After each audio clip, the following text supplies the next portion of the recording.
Intermediate students, CA या CMA, आपका exams आने वाले अटेम्प्ट में कभी भी हो, दिसंबर 25, जनवरी 26, मई 26, जून 26 या उसके बाद के कोई भी अटेम्प्ट अप टू जनवरी 27।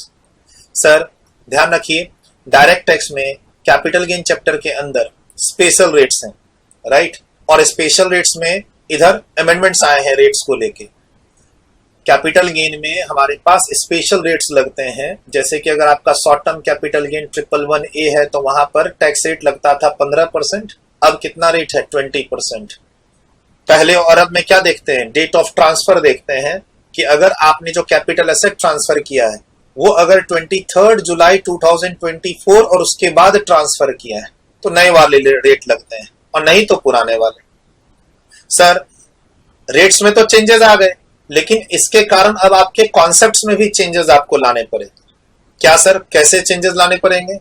तो सर जनरली हम लोग कैपिटल गेन की इनकम रहती है हमारे पास और वहां स्पेशल रेट्स लगने वाले होते हैं, और हमारे पास मान लो दूसरे हेड में लॉसेज हैं, हाउस प्रॉपर्टी हेड में लॉस है, आपका पीजीवीपी हेड में लॉस है, income from other source head में लॉस है, तो हम लॉसेज को सेट ऑफ करने में ना प्रायोरिटी सेट करते हैं। ठीक है, कि आप कौन से लॉसेस को किस इनकम के साथ सेट ऑफ करेंगे ताकि ज्यादा से ज्यादा आपका लॉसेस सेट ऑफ हो और टैक्सेस कम से कम लगे। तो सर ये जो रेट चेंजेस हुए हैं इसके कारण हमारे जो लॉसेस के सेट ऑफ का प्रिंसिपल है उसमें भी चेंजेस आ गए, आपको ध्यान रखना पड़ेगा अपने एग्जाम्स के लिए। प्लस अगर आपके पास कैपिटल गेन जो स्पेशल रेट वाली कैपिटल गेन की इनकम है उसके अलावा कोई और इनकम नहीं हो या फिर वो आपके बेसिक एग्जम्पशन लिमिट से कम हो, तो सर हमारे पास एक कॉन्सेप्ट आता है क्या, अनएग्जॉस्टेड बेसिक एग्जम्पशन लिमिट का। कब ये कॉन्सेप्ट आता है? जब आपके पास सिर्फ कैपिटल गेन की इनकम हो जो स्पेशल रेट पे टैक्स होती है। सर हमारे पास कैपिटल गेन में एक सेक्शन है 111A जो शॉर्ट टर्म कैपिटल गेन को पहले 15% पे टैक्स करता था, अब 20% पे टैक्स करता है। लॉन्ग टर्म कैपिटल गेन के लिए एक सेक्शन है 112, एक और सेक्शन है लॉन्ग टर्म कैपिटल गेन को टैक्स करने के लिए 112A, जिसमें भी टैक्स रेट्स को लेके चेंजेस आए, राइट। और वो चेंजेस जो नए रेट्स आपको कब अप्लाई करने हैं, आपको डेट ऑफ ट्रांसफर देखना है क्वेश्चन में। वो डेट ऑफ ट्रांसफर क्या होना चाहिए, 23 जुलाई 2024 ऑनवर्ड्स होना चाहिए। डन। अब सर गेन है आपके पास वही स्पेशल रेट वाले, चाहे लॉन्ग टर्म कैपिटल गेन हो 112 वाला, लॉन्ग टर्म कैपिटल गेन हो 112A वाला, शॉर्ट टर्म कैपिटल गेन हो 111A वाला, और आपके पास दूसरे हेड में लॉसेज है। तो लॉसेज को सेट ऑफ करते समय पहले क्या ध्यान रखते थे अमेंडमेंट से पहले, और अब क्या ध्यान रखना है वो मैं आपको बता रहा हूं। प्लस आपके पास स्पेशल रेट वाली कैपिटल गेन की इनकम है, सिर्फ कोई दूसरी इनकम नहीं है, जैसे salary income, house property income, PGBP income नहीं है। या फिर आपकी जो बेसिक एग्जम्पशन लिमिट है 2.5 लाख उससे कम है। 115 बीएससी के अंदर है तो वहां पर बेसिक एग्जम्पशन लिमिट कितनी है, 3 लाख। असेसमेंट ईयर 26-27 के आप स्टूडेंट है तो वहां पर बेसिक एग्जम्पशन लिमिट बढ़ के कितनी हो गई है, 4 लाख। कहां, सेक्शन 115 बीएससी के अंदर। डन। तो सर वहां पर अगर हमारे पास अदर इनकम नहीं है, स्पेशल रेट वाली कैपिटल गेन की इनकम के अलावा अदर इनकम नहीं है, या फिर वो बेसिक एग्जम्पशन लिमिट से कम है, तो कॉन्सेप्ट आता है अनएग्जॉस्टेड बेसिक एग्जम्पशन लिमिट का। अब उसको आप एडजस्ट कर सकते हैं किसके साथ, अपनी स्पेशल रेट वाली कैपिटल गेन इनकम के साथ। अब आपको समझना क्या है, क्या ध्यान रखना है अपने एग्जाम्स के लिए, बहुत इंपॉर्टेंट चीज बता रहा हूं आपको ये सीखने के लिए। आपको जनरली आपके पास नॉलेज है सर, टैक्स कंप्यूटेशन की आपके पास नॉलेज है, आप लॉसेस के सेट ऑफ की भी नॉलेज आपके पास है ना। आप वो स्टूडेंट हैं जिसके पास नॉलेज है कि सर कौन से लॉसेस को किस इनकम से सेट ऑफ करते हैं। सर टैक्स कंप्यूटेशन की नॉलेज है, सेक्शन 115 बीएससी की नॉलेज है, सर स्पेशल रेट वाला जो ये कैपिटल गेन का 3 सेक्शन लिखे इसका आइडिया है। अब उसी में और ध्यान रखना है आपको एग्जाम्स के लिए क्या, कि सर अगर आपका डेट ऑफ ट्रांसफर 22 जुलाई 2024 या उसके पहले है और आपका short term capital gain 111A में जा रहा है, जैसे कि आप लिस्टेड इक्विटी शेयर्स बेच रहे हैं, सिक्योरिटी ट्रांजैक्शन टैक्स पेड है वहां पर, रिकॉग्नाइज्ड स्टॉक एक्सचेंज के थ्रू अगर आप लिस्टेड इक्विटी शेयर्स बेचते हैं तो उसकी income short term capital gain 111A में जा रही है। पीरियड ऑफ होल्डिंग 12 महीने और उससे कम है। आपकी यहां पर पीरियड ऑफ होल्डिंग क्या है, 12 महीने और उससे कम। तो पुराना रेट कितना है, 15%। और अगर डेट ऑफ ट्रांसफर क्या है, 23 जुलाई 2024 और उसके बाद, तो ये रेट बढ़ के कितना हो गया 20%। ऐसे ही मान ले आपके पास लॉन्ग टर्म कैपिटल गेन की इनकम है जो 112 में जा रही है, जैसे कि आपने ज्वेलरी बेची, बिल्डिंग बेचा और वहां लॉन्ग टर्म कैपिटल गेन है। अगर ये ट्रांसफर आपने 22 जुलाई तक किया है तो रेट 20% है, और अब लेकिन टैक्स रेट घट के कितना हो गया 12.5%। कब? जब डेट ऑफ ट्रांसफर ऑन और आफ्टर 23 जुलाई 2024। एक और चीज है, इंडेक्सेशन का बेनिफिट नहीं मिलता है, ठीक है, इंडेक्सेशन का बेनिफिट नहीं मिलता है, मैं उसमें नहीं जा रहा। अब तुम ध्यान से देखो यहां पे क्या हो रहा। अमेंडमेंट से पहले क्या हो रहा था, शॉर्ट टर्म कैपिटल गेन में कम रेट था 15% और लॉन्ग टर्म कैपिटल गेन में ज्यादा रेट था 20%। यानी आपको लॉन्ग टर्म कैपिटल गेन पे ज्यादा टैक्स लग रहा था, शॉर्ट टर्म कैपिटल गेन पे कम लग रहा था। अमेंडमेंट के बाद क्या हुआ, शॉर्ट टर्म कैपिटल गेन पे टैक्स रेट बढ़ गया as compare to long term capital gain, देखो रेट बढ़ गया। तो अब इसके कारण आपको जो लॉसेस के सेट ऑफ करने हैं ना, उसका प्रिंसिपल भी आपको चेंज करना पड़ेगा।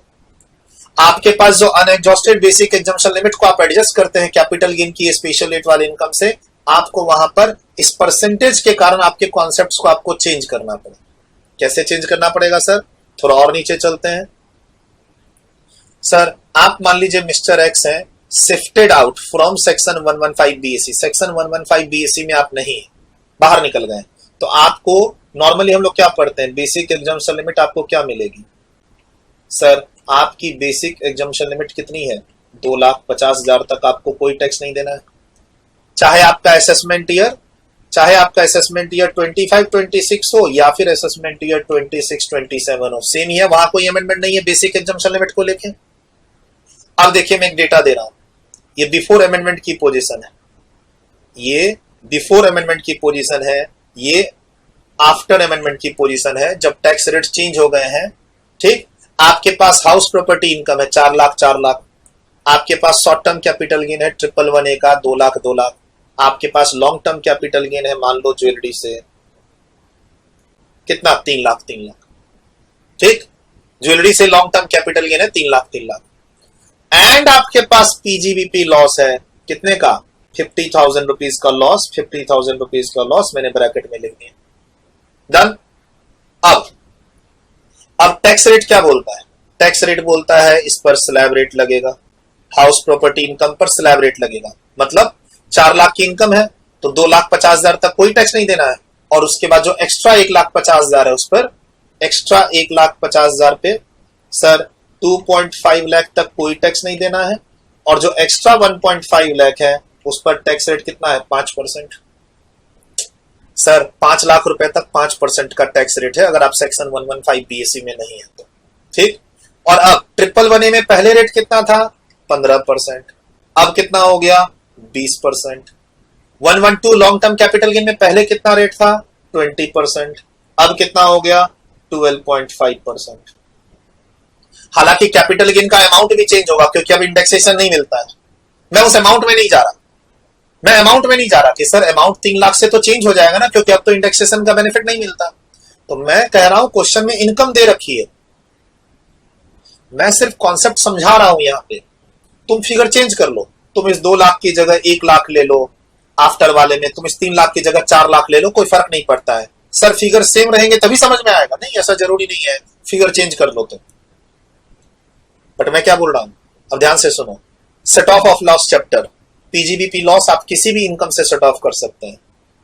सर पीजीबीपी लॉस है आपके पास, नॉर्मल बिजनेस है, सर पीजीबीपी लॉस है, नॉर्मल बिजनेस है, 50,000 का लॉस है, आप इस लॉस को किसी भी ऊपर की दी हुई इनकम से सेट ऑफ कर सकते हैं। हाउस प्रॉपर्टी से भी कर सकते हैं, short term capital gain 111A से भी कर सकते हैं, लॉन्ग टर्म कैपिटल गेन 112 से भी कर सकते हैं, कोई रेस्ट्रिक्शन नहीं है। Sir PGBP loss salary income से सेट ऑफ नहीं होता है, पीजीबीपी लॉस कैजुअल इनकम जिसपे 30% का टैक्स है इनकम फ्रॉम अदर सोर्स में, अनडिस्क्लोज्ड इनकम जिसपे 60% का टैक्स रेट है इनकम फ्रॉम अदर सोर्स में, वहां सेट ऑफ नहीं होता है। बट आपके पास अगर पीजीबीपी लॉस है तो यहां आप तीनों इनकम से सेट ऑफ कर सकते हैं। अब अमेंडमेंट से पहले की पोजीशन आपको क्या लगता है कहां से सेट ऑफ करना चाहिए? सर अमेंडमेंट के पहले की position, it is beneficial to set off PGBP loss with long term capital gain which is taxable as the rate of 20%। तो आप बच्चों को ना मान लो आप पुराने पढ़े हुए बच्चे हैं, ठीक है सर, एग्जाम्स नहीं दिए, अटेम्प्ट नहीं क्लियर हुआ, फेल कर गए, सर पहले टैक्स पढ़ा हुआ है मेरा, सर पहले ना हम लोग जब टैक्स पढ़ते थे, मान लीजिए आप पुराने बैच के स्टूडेंट्स हैं मेरे या किसी और फैकल्टी के, तो जब आप पहले टैक्स रेट पढ़ते थे तो आपके पास पुराने कॉन्सेप्ट्स हैं कि हाँ 111 है तो 15% का टैक्स रेट और 112 है तो 20% का टैक्स रेट। अच्छा अमेंडमेंट आ गई है, 15% का रेट 20 हो गया है, 20% का रेट 12.5 हो गया है, अच्छा इंडेक्सेशन मना है, इतनी बातें आपको पता है, आपने अमेंडमेंट कवर कर लिया है। लेकिन कुछ और बातों का भी ध्यान रखना है। सेट ऑफ लॉस चैप्टर में अगर मैं आपको पीजीबीपी लॉस दूं तो किससे सेट ऑफ करोगे? सर जहां सबसे ज्यादा टैक्स रेट लग रहा हो उससे सेट ऑफ करेंगे। तो अमेंडमेंट के पहले it was beneficial to set off this PGBP loss with long term capital gain, क्योंकि वहां सबसे ज्यादा टैक्स रेट है 20%।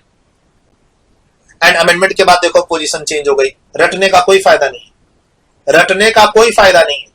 आप जो रटोगे कि पीजीबीपी लॉस को हमेशा हम लॉन्ग टर्म कैपिटल गेन से सेट ऑफ करेंगे, तो वो पुराना कॉन्सेप्ट में अमेंडमेंट आ गया है। क्यों सर? टैक्स रेट देख लो, ऊपर आपके पास हाउस प्रॉपर्टी इनकम है, वहां पर 4 लाख की इनकम है, 2,50,000 के बाद 5% का टैक्स है। आपके पास शॉर्ट टर्म कैपिटल गेन की इनकम है 2 लाख, उस पर 20% का टैक्स है। आपके पास अमेंडमेंट के बाद लॉन्ग टर्म की कैपिटल गेन 3 लाख है, 12.5% का टैक्स है। तो किससे बेनिफिशियल रहेगा सेट ऑफ करना? Sir short term capital gains. तो अमेंडमेंट के बाद सर आप पीजीबीपी लॉस को किससे सेट ऑफ करके टैक्स निकालेंगे? शॉर्ट टर्म कैपिटल गेन से टैक्स सेट ऑफ करना। अमेंडमेंट से पहले सर पीजीबीपी लॉस को हम किससे सेट ऑफ करेंगे? Long term capital gain. रटना कुछ भी नहीं है सर। अमेंडमेंट्स का इंपैक्ट आप देखो कहां जा रहा है। अमेंडमेंट्स कैपिटल गेन चैप्टर के अंदर है टैक्स रेट को लेके, और उसका इंपैक्ट कहां जा रहा है? सेट ऑफ लॉस चैप्टर के अंदर। एग्जाम में पीजीबीपी लॉस आया, और ये लॉस आप किसी भी इनकम से सेट ऑफ कर सकते हैं। तो यहां पर आपको क्या ध्यान रखना है कि टैक्स आपका कम से, देखो एक ध्यान रखना है कि ये सेट ऑफ हो जाए, कैरी फॉरवर्ड ना हो। तो सेट ऑफ तो किसी से भी हो सकता है सर, इनकम सफिशिएंट है। अब इसमें किससे करें? तो सर अब फिर उसमें ध्यान रखना है कि टैक्स रेट क्या है, और अमेंडमेंट की बाद की पोजीशन देखो चेंज हो गई। ठीक, अब देखो ध्यान से, और इसको भी रटना नहीं है। क्यों सर? मान लो एसएससी चेंज कर देते हैं, एग्जाम में एसएससी मिस्टर एक्स की जगह चेंज करके क्या कर देते हैं? कंपनी, सर फर्म, जहां पर क्या होगा सर? हाउस प्रॉपर्टी इनकम पर 30% का टैक्स रेट होगा। बाकी स्पेशल रेट तो वहां भी लगता है। सर एसएससी चेंज कर दो, आंसर में चेंज हो जाएगा। हाँ आंसर में चेंज हो जाएगा। सर अमेंडमेंट के बाद या अमेंडमेंट के पहले आपको पीजीबीपी लॉस को किससे सेट ऑफ करना होगा? हाउस प्रॉपर्टी इनकम से सेट ऑफ करना होगा। क्यों? क्योंकि सर इस बार एसएससी चेंज हो गया। एसएससी कौन है? कंपनी या फर्म। और कंपनी फर्म के केस में स्पेशल रेट तो सेम है, 111A का रेट सेम लगेगा कंपनी पे भी, 112 का रेट सेम लगेगा कंपनी पे भी। लेकिन इस बार हाउस प्रॉपर्टी इनकम पर 2.5 लाख का कोई बेनिफिट नहीं मिलेगा, 5% का कोई टैक्स नहीं लगेगा, सीधा 30% का टैक्स रेट लगेगा, क्योंकि एसएससी फर्म है, कंपनी है, से एलएलपी है। तो अब उस केस में सर, उस केस में आप पीजीबीपी लॉस को किससे सेट ऑफ करेंगे? हाउस प्रॉपर्टी इनकम से सेट ऑफ करेंगे, चाहे अमेंडमेंट के पहले हो या अमेंडमेंट के बाद। तो ये बताने के लिए मैंने ये वीडियो आपको आज शॉर्ट वीडियो में आपको यहां पर रिकॉर्ड कर रहा हूं। ये वीडियो क्लास वाले स्टूडेंट्स को भी जाएगी, और जो बच्चे मुझे यूट्यूब पे फॉलो करते हैं, टेलीग्राम चैनल पे फॉलो करते हैं, उनके लिए भी जाएगी। ये तो हो गई बात। बोला सर ये जो कॉन्सेप्ट था लॉसेस का समझ में आ गया कि रेट पहले देखेंगे कि है ना कैपिटल गेन कौन सा वाला है, डेट ऑफ ट्रांसफर, नया रेट लगेगा या पुराना रेट, और फिर देखेंगे कि कहां टैक्स रेट ज्यादा है, हम लॉसेस को वहां एडजस्ट करने की कोशिश करेंगे। पुराना कॉन्सेप्ट जो है कि लॉस अगर है तो उसको लॉन्ग टर्म कैपिटल गेन से सेट ऑफ कर दो, नहीं, पहले करते थे लॉन्ग टर्म कैपिटल गेन से, क्योंकि वहां शॉर्ट टर्म कैपिटल गेन के कंपैरिजन में ज्यादा टैक्स रेट था। ठीक सर, अगर 115 बीएससी रहेगा तो भी सेम आंसर ही होना है। सर 115 बीएससी में क्या है? बीसी के एग्जाम लिमिट 3 लाख है, और नया वाला जो लिमिट है वो 4 लाख है, अगर आपका असेसमेंट ईयर 26-27 है तो। सर 115 बीएससी में भी रेट स्पेशल रेट लगते ही हैं, और वहां पीजीबीपी लॉस सेट ऑफ करना अलाउड है, और ऐसे ही करेंगे 115 बीएससी में भी। 115 बीएससी अगर रहेगा तो क्या करेंगे सर? मान लो सर एग्जाम में मिस्टर एक्स का क्वेश्चन है और वो 115 बीएससी में है। तो सर एचपी लॉस होता तो हम बोलते एचपी लॉस को हम सेट ऑफ नहीं कर सकते 115 बीएससी में, ये तो पीजीबीपी लॉस है। सर आंसर सेम रह जाएगा, मोटा मोटा सेम आंसर रह जाएगा। क्यों? 115 बीएससी में भी बेसिक एग्जम्पशन लिमिट के बाद एक लेवल तक जो 7 लाख है पुराना लेवल, नया लेवल 8 लाख है, सर वो कितना है? 5% टैक्स रेट। ध्यान रखिएगा 115 बीएससी में जो अमेंडमेंट्स है कि बेसिक एग्जम्पशन लिमिट अब 3 लाख की जगह 4 लाख हो गया है ना, वो अमेंडमेंट्स सर दिसंबर 25 और जनवरी 26 के लिए एप्लीकेबल नहीं है। वो अमेंडमेंट्स मई 26 और जून 26 अटेम्प्ट के ऑनवर्ड्स एप्लीकेबल है। फाइनेंस एक्ट 2025 की अमेंडमेंट्स नहीं पढ़नी है दिसंबर 24 में, और दिसंबर 25 और जनवरी 26 के एग्जाम्स में नहीं पढ़नी है, ठीक है। और 115 बीएससी की कंप्लीट एक 5 घंटे की वीडियो मेरे यूट्यूब चैनल पे है, आप अपने अटेम्प्ट के हिसाब से वहां अपना 115 बीएससी का कॉन्सेप्ट रिवाइज कर सकते हैं। थोड़ी लंबी वीडियो होती है मेरी, क्योंकि वहां एग्जाम्पल सब काफी होते हैं, ध्यान रखेंगे। अब एक और कॉन्सेप्ट में आ जाओ sir, unexhausted basic exemption limit. किस कॉन्सेप्ट में हम लोग? मिस्टर एक्स आप 115 बीएससी में नहीं है, तो 115 बीएससी में नहीं है तो आपकी बेसिक एग्जम्पशन लिमिट कितनी है? 2,50,000। 2,50,000 रुपए तक आपको कोई टैक्स नहीं देना, बेसिक एग्जम्पशन लिमिट। अब बिफोर अमेंडमेंट, बिफोर और after. Sir before amendment, after amendment, यहां पर कितना परसेंट का टैक्स रेट है? 15% शॉर्ट टर्म कैपिटल गेन, जो बढ़ के कितना हो गया? 20। लॉन्ग टर्म कैपिटल गेन पे पहले 20 था, जो घट के कितना हो गया? 12.5%। ठीक। अब मान लो एग्जाम में ऐसा क्वेश्चन है, आप मिस्टर एक्स है, 115 बीएससी से बाहर निकल चुके हैं, आपके पास हाउस प्रॉपर्टी इनकम मात्र 1 लाख रुपए ही है। तो 1 लाख रुपए की सिर्फ हाउस प्रॉपर्टी इनकम है, तो आपके पास बेसिक एग्जम्पशन लिमिट 2,50,000। अब हाउस प्रॉपर्टी इनकम पर टैक्स नील, हाउस प्रॉपर्टी इनकम पर तो आपका टैक्स हो गया 0। अभी भी आपके पास 1,50,000 की लिमिट बची हुई है। तो कहता है अगर एसएससी रेसिडेंट इंडिविजुअल है, एसएससी रेसिडेंट इंडिविजुअल है, तो आप इस लिमिट को शॉर्ट टर्म कैपिटल गेन 111 से एडजस्ट कर सकते हैं, लॉन्ग टर्म कैपिटल गेन 112 से एडजस्ट कर सकते हैं, स्पेशल रेट वाली इनकम से इसको एडजस्ट कर सकते हैं। आप इंडिविजुअल रेसिडेंट इंडिविजुअल अगर एसएससी है, आपके सामने शॉर्ट टर्म कैपिटल गेन 111 है, ए है, और सेक्शन 112 है। अब आपको एडजस्ट करने से पहले क्या ध्यान रखना होगा? Tax rates. अमेंडमेंट के पहले की पोजीशन, सर टैक्स रेट ज्यादा कहां था? लॉन्ग टर्म कैपिटल गेन में। तो हम लोग बच्चों को क्लास में क्या बोलते थे कि है ना, ये जो अनएग्जॉस्टेड लिमिट है उसको तुम लॉन्ग टर्म कैपिटल गेन से एडजस्ट कर दो। लेकिन अब अमेंडमेंट के बाद की पोजीशन तुम खुद दिमाग लगाओ, अब टैक्स रेट ज्यादा किसमें है? शॉर्ट टर्म कैपिटल गेन 20% में है। तो सर अब क्या करना है? अनएग्जॉस्टेड बेसिक एग्जम्पशन लिमिट को एडजस्ट किसके साथ करना है? Short term capital gain 111A के साथ। मतलब 2 लाख रुपए में से 1,50,000 घटाकर आपको 20% का टैक्स रेट लगाना है शॉर्ट टर्म कैपिटल गेन। ठीक। तो प्लीज ध्यान रखिएगा, अमेंडमेंट से पहले हम ही लोग बच्चों को क्लास में क्या बोलते थे कि अच्छा तुम्हारी बेसिक एग्जम्पशन लिमिट बच गई है बेटा, इसको ऐसा करो लॉन्ग टर्म कैपिटल गेन से एडजस्ट कर दो क्योंकि वहां टैक्स रेट ज्यादा है। अब short term capital gain 111A से करेंगे क्योंकि वहां टैक्स रेट ज्यादा है। तो प्लीज ये थोड़ा अमेंडमेंट का इंपैक्ट ध्यान रखना। अमेंडमेंट कहां आई है? सर 111A के अंदर, 112 के अंदर, 112A के अंदर भी आई है। 112A को भी मैं यहां कंसिडर नहीं कर रहा हूं, कॉन्सेप्ट तो सिखाना है। मैंने 2 सेक्शन बेस में ले लिया, 111A और 112। 112 में मैंने बिल्डिंग का एग्जांपल नहीं लिया क्योंकि वहां 20% इंडेक्सेशन का एक ऑप्शन होता है, तो मैंने ज्वेलरी का एग्जांपल ले लिया। आपके पास मान लो यहां पर ज्वेलरी वाली लॉन्ग टर्म कैपिटल गेन की इनकम है, तो वहां पर तो फ्लैट रेट है, नया वाला 12.5%, पुराना वाला 20%। बट पॉइंट है कि सर ये जो रेट चेंज हुआ उसके कारण क्या हुआ? अब टैक्स रेट ज्यादा है किस पे? Short term capital gain 111A वाली इनकम पे। तो अगर कोई लॉसेस को एडजस्ट करना है, तो अब ध्यान रखना पड़ेगा लॉन्ग टर्म से पहले शॉर्ट टर्म पे करना हो। अगर आपके पास अनएग्जॉस्टेड बेसिक एग्जम्पशन लिमिट है तो अब ध्यान रखना होगा कि लॉन्ग टर्म से पहले उसको शॉर्ट टर्म में एडजस्ट करना होगा, ताकि हम ज्यादा से ज्यादा टैक्स रेट कम कर सकें, मतलब टैक्स रेट को कम नहीं, ओवरऑल टैक्स लायबिलिटी को कम कर सकें। Bye bye, take care. इसको लिख लीजिए, इंपॉर्टेंट कॉन्सेप्ट है, दोस्तों को जरूर शेयर कीजिएगा। ठीक, आप सीए इंटर या सीएमए इंटर के स्टूडेंट्स हैं, आपका एग्जाम दिसंबर 25, जनवरी 26 या उसके बाद मई, जून 26 एक्सेट्रा, जनवरी 27 तक है। ये कॉन्सेप्ट, ये वीडियो काम कर, आप टीम से जुड़ के हमारी बुक भी ले सकते हैं। 8527230445 हमारी टीम से जुड़ जाइए, उनसे आप बुक पीडीएफ भी ले सकते हैं, कोई चार्जेस नहीं है। टीम को मैसेज करके बताइएगा आप सीए स्टूडेंट हैं या सीएमए स्टूडेंट हैं, आप अपना अटेम्प्ट बताइए, कब कौन से अटेम्प्ट में एग्जाम दे रहे हैं, उसके हिसाब से टीम आपको बुक जो भी अवेलेबल होगी आपके अटेम्प्ट के लिए फ्री शेयर करें। ठीक सर, अगर आप मुझे यूट्यूब पे फॉलो करते हैं तो टेलीग्राम ग्रुप पे जरूर फॉलो कीजिए।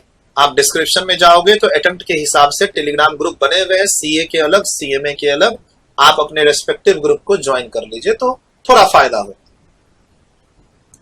ठीक सर, टैक्स रेट्स में जो चेंजेस आए हैं उसके बाद जब हम लॉसेस के एडजस्टमेंट्स करेंगे, अनएग्जॉस्टेड बेसिक एग्जम्पशन लिमिट के एडजस्टमेंट्स करेंगे, तो पुराना कॉन्सेप्ट जो रट्टा मारा हुआ है वो नहीं करना है, वो फॉलो नहीं करना है। ठीक है, चेंजेस हो गए ना, पहले लॉन्ग टर्म से करते थे अब शॉर्ट टर्म से करना है, पहले लॉन्ग टर्म से करते थे अब शॉर्ट टर्म से करना है, क्योंकि शॉर्ट टर्म में अब टैक्स रेट ज्यादा हो गया है as compare to long term. ठीक